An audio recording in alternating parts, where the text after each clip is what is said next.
9th तक जो हमारे एग्ज़ाम्स है वो तो मार्च में होने हैं। We have submitted our proposal to the government within 1 or 2 days।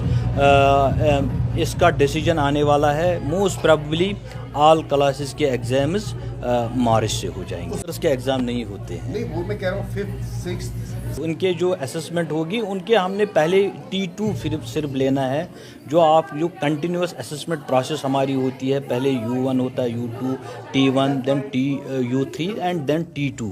As of now हमने सारे एग्ज़ाम किए हुए। ओनली T2 जिसको हम फाइनल एग्ज़ाम बोलते हैं वो मोस्ट प्रॉबली जो छोटे क्लासेस है एलिमेंट्री लेवल तक 8th तक उनका भी मोस्ट प्रॉबली मार्च में होना है। तो final decision will be today, tomorrow and within this week. Sir, अगर हम बात करें तो रहेगा क्या इस बार छुट्टियां वैसी होंगी जैसे पहले हुआ करती थी, उसमें कम clear?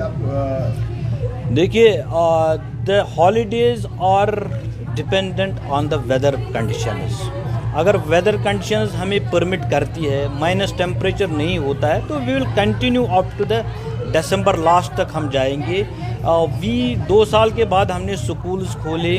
We had lot of learning gaps थी, उनको फिल करने के लिए, उन लर्निंग गैप्स को फिल करने के लिए we are doing remedial teaching. हमने एक प्लान बनाया हुआ है। 80% we have filled the gaps, 20% अभी हमारे रह गई हैं। We will be doing our best. हमारा प्लान बना है, एजुकेशनल स्टैंडर्ड सेटअप किए हैं। जो रेमेडियल टीचिंग है वो हम कर रहे हैं। क्लस्टर लेवल पे इनकी मॉनिटरिंग हो रही है। तो मुझे लगता है अगर मौसम परमिट हमें करेगा, वेदर परमिट्स, तो अभी हम दिसंबर पूरा स्कूल खुला रखें। तो अभी तक कोई प्लान नहीं है सर्दियों की छुट्टी कब करनी? वो कैसे कर सकते हैं? It is dependent on the weather conditions. Sir, what is the latest status of hand mounted COVID in schools? As of now कोई अलार्मिंग सिचुएशन नहीं है। कहीं कहीं केसेस हमें आ रहे हैं, हम उनको आइसोलेट कर रहे हैं। We have not to be panic.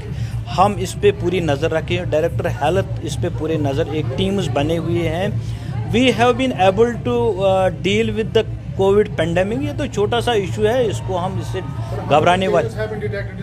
As of now मेरे पास फिगर्स नहीं है, वो हेल्थ डिपार्टमेंट के पास होंगे। वो इट विल बी बेटर अगर आप उनसे ये सवाल पूछें।